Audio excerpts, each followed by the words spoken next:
amazing. What an amazing crowd. And thank you so much for sticking around to see the next president of the United States. I heard he was stopping by, and so I thought I'd stop by and say hello as well. Thank you so very much. Some of you may not know my story. I want to tell you a little bit about how my dad, he was a boxer, and a damn good boxer. He was a state champion of the Golden Gloves 3 times, and he and my mom, while still living paycheck to paycheck, decided to start a business. And I was the first person that they hired, and it was a security guard business. And my job at the age of 18 was to secure the parking lot of a church bingo. So at 18, I'm wearing a uniform, and my dad wanted to make sure I was safe, so I certified to carry Smith & Wesson 357 Magnum.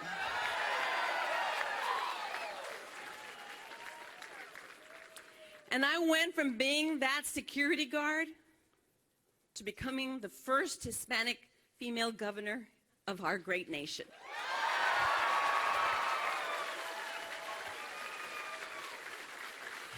And that is why I am here. That is why I am here to support the son of hardworking parents, a bartender and a maid. I'm here to support their son to become the next president of the United States.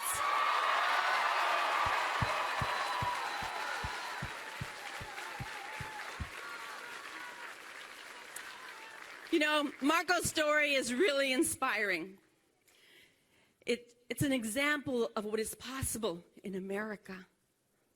And you know, it's his conservative values that will make this American dream possible for our children throughout Florida and throughout the United States of America.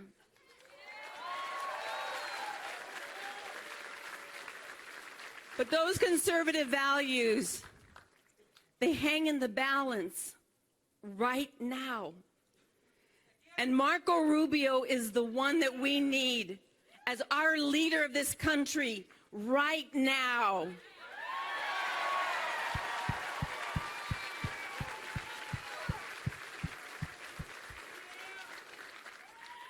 One thing else that you might not know is that I used to be a Democrat. I was young and naive. I grew up. You know, I had 2 Republican friends that invited my husband Chuck and me to go to lunch, and they wanted to talk to us, and I knew they were up to something.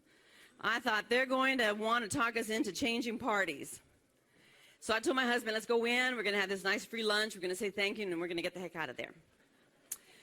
But they started to talk to us. This is the kind of conversation we should be having with friends all the time now, because really our country is in the balance. And so these 2 friends of ours started to talk to us and ask us questions. What do you think about what the impact of, government should be in our lives?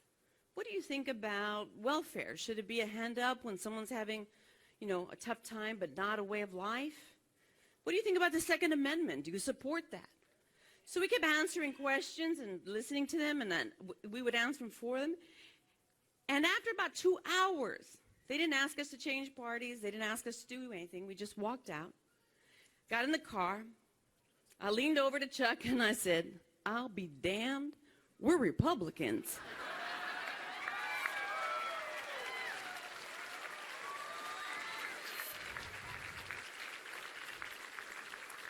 And you know, Marco has brought a generation of conservative Americans to the conservative movement.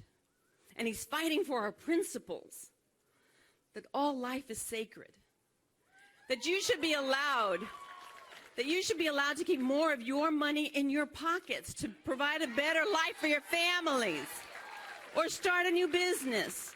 But that we also have to secure our borders and make sure that America is always safe. And as the proud daughter of a Marine and the proud stepmother of a naval veteran, I wholeheartedly trust that Marco will have the backs of the men and women in uniform always.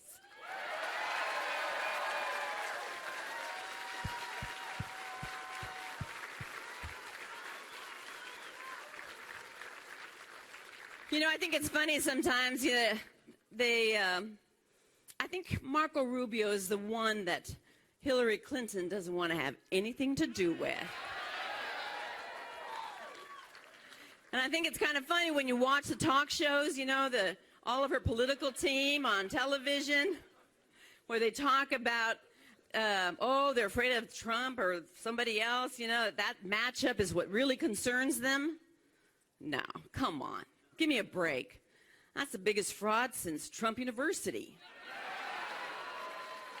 The person that the Democrats should be afraid of is the next president of the United States, Marco Rubio. Thank you. Thank you very much. Thank you. Thank you.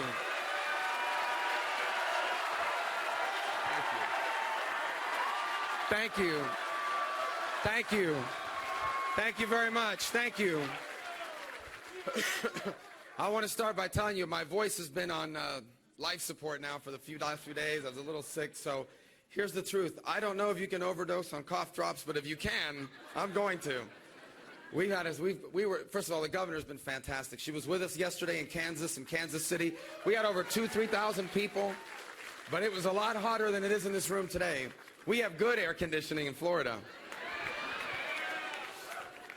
And then we were at CPAC a few hours ago, and that was a phenomenal event.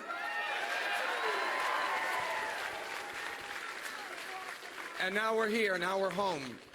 And we're excited because this election, 2016, is the most important election in a generation. They say that to you every 4 years. This one is for real. Because what we have to choose now is what kind of country America is going to be in the 21st century. I know what we've been for the last 200 years. We have been a special place, unlike any nation on earth. Let no one ever tell you any differently. There has never been a country greater than the United States of America.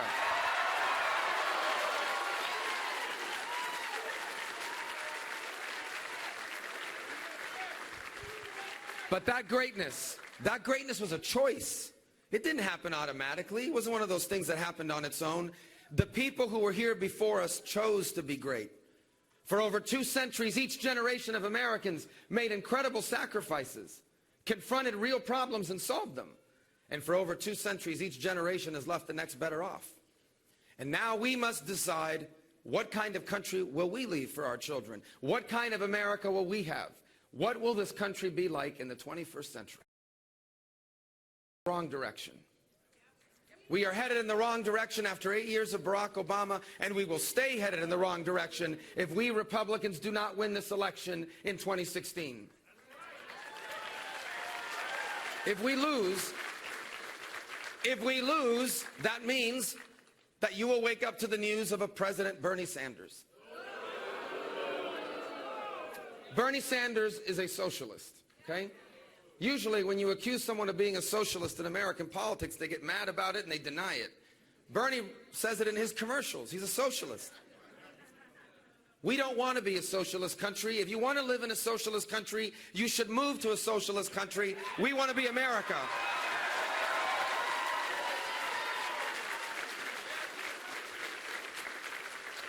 They have another candidate running too. Yes, you've heard of her. Her name is Hillary Clinton. And she's disqualified from being president because she put classified information on her private server. And she is unqualified to be the commander-in-chief because she lied to the families of the victims of Benghazi. And anyone who lies to the families of those who have served our country and have died in their service, anyone who lies to their family can never be the commander-in-chief of the United States of America.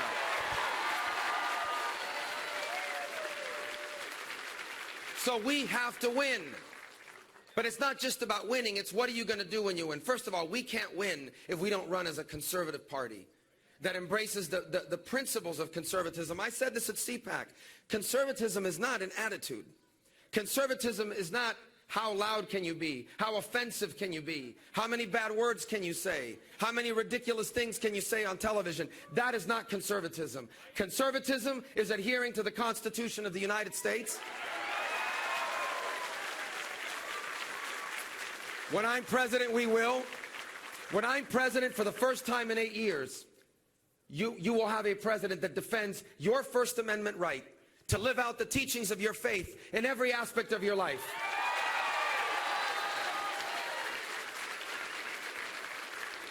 When I'm president of the United States for the first time in 8 years, you're going to have a president that defends your Second Amendment right to protect yourself and your family.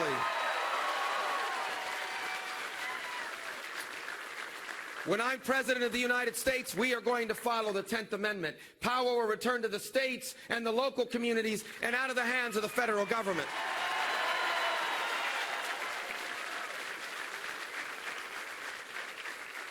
We are going to follow the Constitution, and if there are any changes to it, it's not to any of that. Here's a change I'd like to see. I want there to be term limits on members of Congress and members of the court.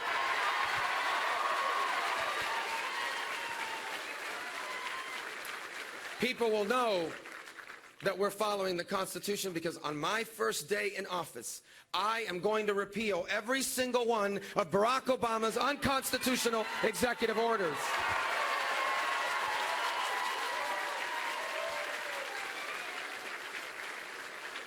Conservatism is about free enterprise. The free enterprise system of economics works. By the way, you guys have some of the funniest signs. I can't repeat them. They're so offensive. Yeah, it's great.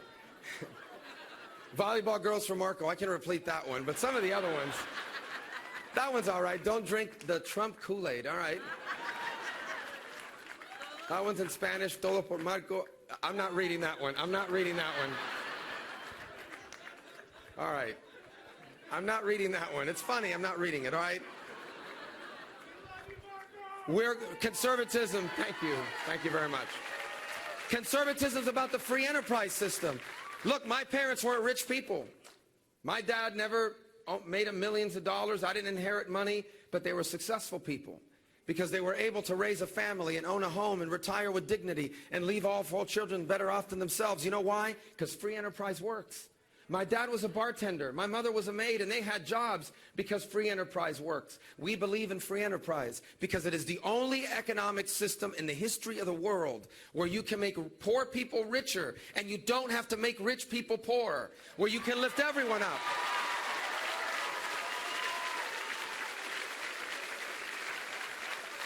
And like I've always done this. When I ran for the House, when I was in the House, when I ran for Senate, when I'm in the Senate, and now as a candidate for president, I have put out real ideas. You deserve to see our ideas. And we've put them there. We have a real plan to fix our tax code. We have a real plan to roll back federal regulations. We have a real plan to balance our budget, a real plan to save Social Security and Medicare, a real plan to fully utilize our energy resources. And on health care, my plan is a lot more than just getting rid of the lines around the states. We have a real plan to repeal and replace Obamacare.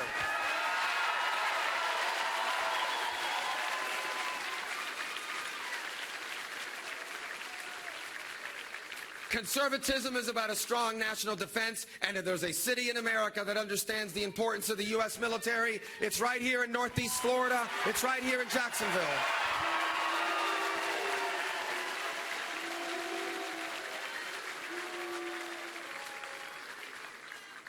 The commander-in-chief, that's the most important job a president has. And the commander-in-chief cannot be someone who thinks that Nuclear Triad is a rock band. That's a joke, yeah. Not far, though. Didn't know what it was. He didn't know what it was. Listen, our commander-in-chief now is a weak commander-in-chief. The world is dangerous, okay? You have a crazy man, a sociopath, a lunatic in North Korea with nuclear weapons. The Chinese are stealing our inventions. They're taking over the South China Sea. Vladimir Putin is not some strong, heroic figure. He is a thug that is sowing instability in Europe and in the Middle East. Iran Iran is going to get $100 billion of sanctions relief because of Barack Obama's deal with the Ayatollah. Radical Islamic jihadists are spreading all over the world. And in the face of all this danger, this president's gutting the military. Just gutting the military. We will soon have the smallest army since the end of World War II. We will soon have the smallest Navy. Jacksonville knows this. The smallest Navy in 100 years we will soon have. We will soon have the smallest Air Force in our history. The average age of an airplane in the Air Force today is 27 years old, which means the pilots are younger than the planes. That is not a good sign. This is what Barack Obama's done to our military. And here's the point. And here's the point I want to make. Military spending is not the cause of our national debt. And that's why when I am president of the United States, we are going to rebuild the U.S. military the way Reagan did.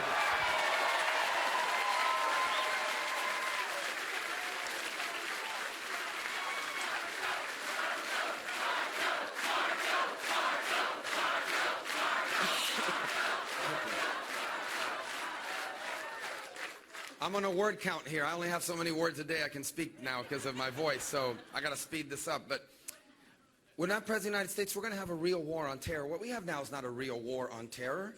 And we don't want war, by the way. Americans don't like war. We like peace. But in order to have peace, sometimes you have to defeat the enemies of peace. Radical Islam is an enemy of peace. When I am president, the best intelligence agencies in the world will find these terrorists. The best military in the world will destroy them. And if we capture them alive, they don't have the right to remain silent, and they're not coming to a federal prison near you. We capture a terrorist alive. When I'm president, they're going to Guantanamo.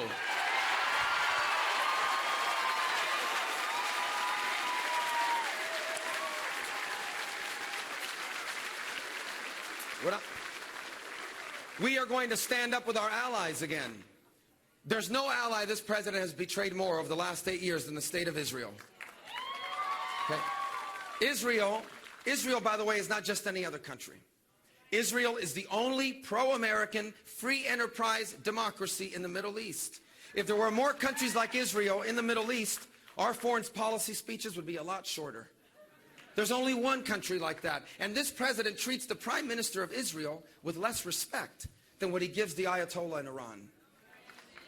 And right now, he's not going to win, but right now the person in first place in the delegate count, you may have heard of him, Donald Trump. He says that when it comes to Israel and its enemies, he's not taking sides. Guys, when I'm president, we're taking sides. We're going to be on Israel's side.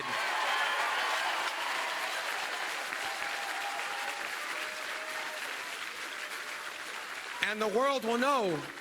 The world will know we're on Israel's side. You know how they're going to know? Because on my first day in office, I am going to cancel Barack Obama's deal with Iran.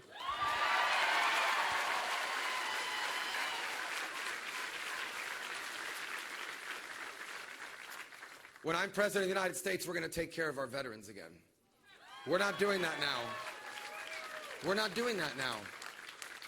By the way, this is kind of a silly question being where we are, but I'm going to ask it. If you're a veteran, will you raise your hand so we can thank you for your service? Look at that. Unbelievable. Thank you.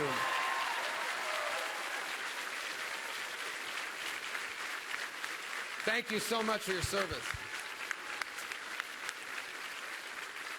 Anytime we're in Jacksonville and Duval County and you ask that question, more than half the hands go up. So we thank you for your service. My brother lives here in Jacksonville. He's a veteran. We have lived... Well, as a family, first of all, 1 out of 4 calls to my Senate office, 1 out of 4 calls is a veteran fighting with a VA. One of them was my brother. My brother was a 7th Special Forces Green Beret from 1968 to 71. And I know, did you guys meet him already? Yeah, you know him all right. I know, you were thinking, that's his dad. No, that's my brother, that's mine. One of the best things about running for president, I get to make fun of him. He can't answer because I have the mic. He's 21 years older. My parents were very optimistic people. But he was a Green Beret. On a training jump one day, he jumped out of a plane, landed wrong, messed up his teeth a little bit. Every few years, he has to go get a dental claim, and every few years, it's a hassle. They ask him, well, prove that it happened in the Army. He says, well, it's the only time I jumped out of a plane. We treat our veterans like we're doing them a favor. They did us the favor. And the VA said, look, there are good people working at the VA. I want to be frank about this. There are good people there. Okay? We interact with that system all the time. There are good people working there. But there are people that are not doing a good job. 2 weeks ago, I was in South Carolina, and I opened up a newspaper, USA Today, the top of the fold. It said, calls to VA suicide hotline went to voicemail. That was bad enough. Well, 2 days ago, the news came out that one of the calls that went to voicemail was a young man and a veteran who the other day laid down in front of a train track and was killed. And they called him the day after. Left a voicemail on his phone. We're calling you back. You called the suicide hotline a few days ago. We're calling you back now. Someone needs to be held accountable for this. Now look, a few years ago, you couldn't fire anyone at the VA. And I passed a law called the VA Accountability Act along with Jeff Miller, the congressman from Florida. And by the way, let me give credit so people don't say he's overly partisan. I'll give credit. You know who worked with me on that law that allows you to fire senior executives? Bernie Sanders. We don't agree on anything else, but at least I got him to agree that if you're not doing a good job, you should be fired. When I'm president, if you're not serving our veterans at the VA, you will lose your job at the VA.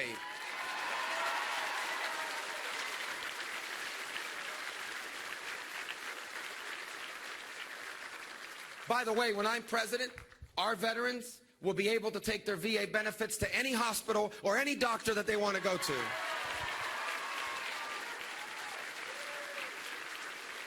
And one more point about our veterans.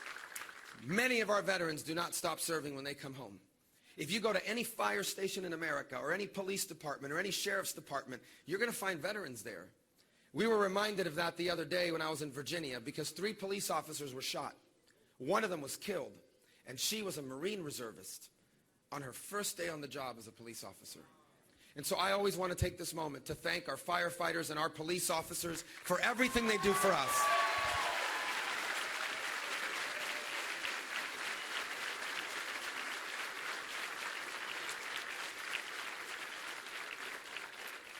I cannot think of a more consequential election in my lifetime.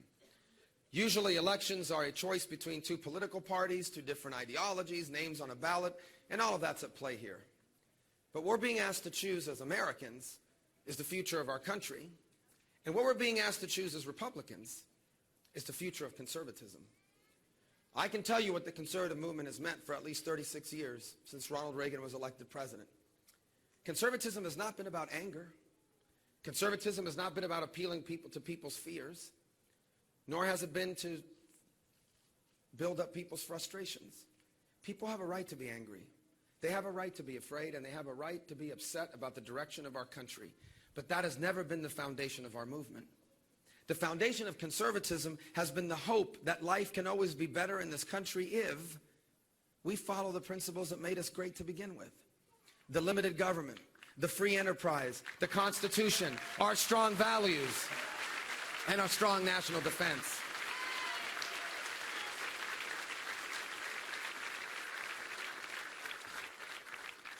This country needs those principles now. It needs to have a nominee for president and ultimately a president that believes in these principles, not just in the last 2 years, not just in the last 6 months, but someone who believes in these principles deeply, and I do. It is the reason why, and I'll always be grateful to Jacksonville for this. It is the reason why I was I had served in the Florida legislature for 8 years, 8.5. As a Speaker of the Florida House. You guys know the legislature is part-time. And I was termed out. You see, life doesn't end because of term limits. There's nothing wrong with term limits. They're good. And I was a private citizen. And then in 2009, after Barack Obama was elected, I saw him pass the stimulus. I saw the effort being done on Obamacare.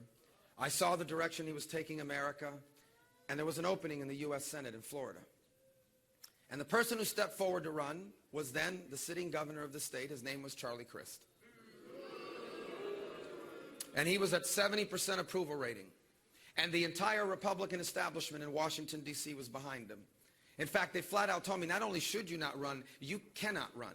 And if you run, we will come against you with everything we have. Because he's the kind of Republican we need now. Someone who isn't as conservative. Someone who's more flexible. Someone who can get elected, because conservatives can't get elected. And I said, well, I don't believe that. We already have a Democrat Party. Why do we need 2 Democrat parties? And we ran. And And everything I knew about politics told me I was going to lose. I didn't know how we would raise the money. I didn't know where we would gain the support.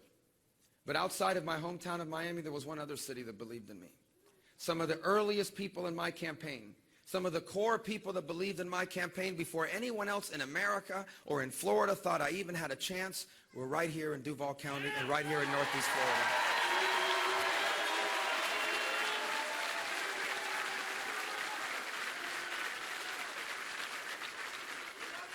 I was arguing that the person running as a Republican was not a Republican, that the person masquerading as a conservative was not a conservative. It's funny how history repeats itself. We unmasked him then, and I was proven right, for before that race was even over, Charlie Crist ran as an independent, and he lost. And then 2 years later, he came back and ran for governor as a Democrat, and he lost. Now I hear he's a vegetarian. He keeps switching. There's nothing wrong with being, I don't want to lose the vegetarian vote, okay? I don't get it, but there's nothing wrong with it, okay? There's nothing wrong with it. We can't let that happen to our party now. We cannot lose the conservative movement because this country desperately needs it. Because if we don't re-embrace the principles that made our nation great, we are going to be the first generation that leaves our children worse off than ourselves. We're going to have to explain to our kids, why did we get to grow up in the greatest country in the world, and what they got was something less. But I want you to know there's another way forward. There's a different course we can choose, and the course I'm asking you to choose by voting for me here in Florida as soon as possible, because the votes are open now. The course I'm asking you to choose is one that will allow us to leave behind a nation greater than it's ever been. You see, as I said at the outset of this speech, the things that make America special and unique, they're personal to me, as they are to you. My parents, as many of you by now know, were not born in America. They were born on the island of Cuba, and they came here in 1956.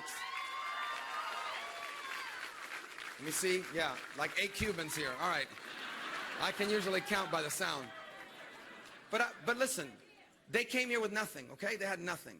They had no money, no education. The first words my dad learned in English were, "I'm looking for a job." They had a 6-year-old boy along with them. Get it? And they struggled. Let me tell you, their first years in America were not easy. Years later, my mother would admit to me, they wondered if they had made a mistake. But they persevered. Do you realize that less than 10 years after my parents came here with nothing, my dad was just a bartender on Miami Beach, they bought their first home. They would go on years later to retire with dignity. And you know why my parents were most successful of all? Because they left their children better off than themselves. This has a name. It's called the American Dream. And it's not just my story, that's your story. That's our story. Who among us? I don't know your individual stories. I don't know all of your individual stories. But I know you're Americans. And I know that in America, we are all a generation or two removed from a story not unlike that one. Whether they came here from another country or not, that was probably what your grandparents did for your parents. Or maybe that's what your parents did for you. The father that worked 2 jobs. The single mother who struggled and gave up everything so you could have the chances she never did. Or maybe that's you now doing it for your children.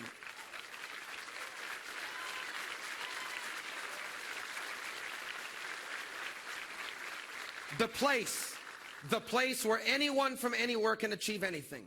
The place where someone who starts with nothing can achieve anything. The place where parents leave their children better off than themselves. This is who we are. This is who we've been. And this is who we must now decide to remain.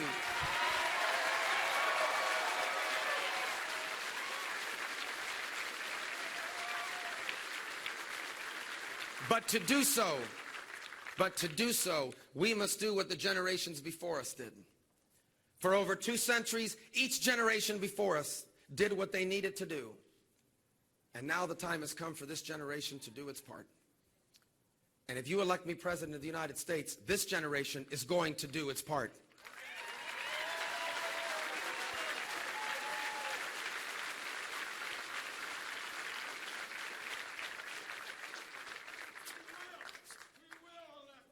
Thank you. Well, if you watch the press, they say, oh, he's an underdog. He's taking on an incredible task. Let me tell you something. America is a country of underdogs. It is a place where people scratch and claw and fight each day to move ahead. It is the place where people come to and move from different. This state is a state of underdogs. It is a place where people move to from all over the country because they will do whatever it takes for a better life. I will do whatever it takes for a better country. And I'm asking you for your vote so we can do it together right now.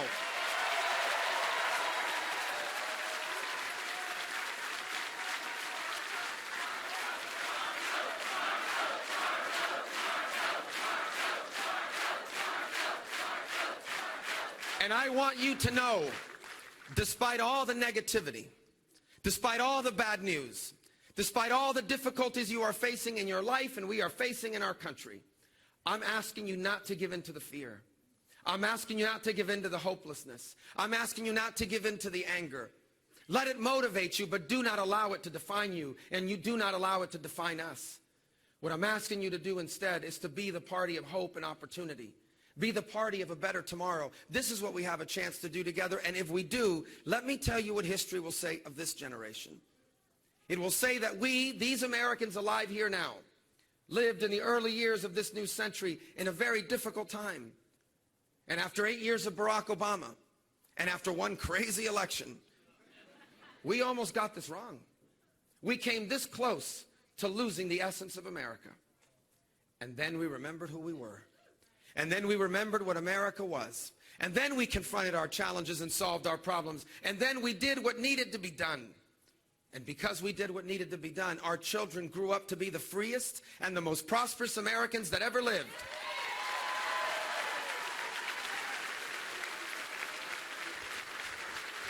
Because we did what needed to be done, the American dream didn't just survive.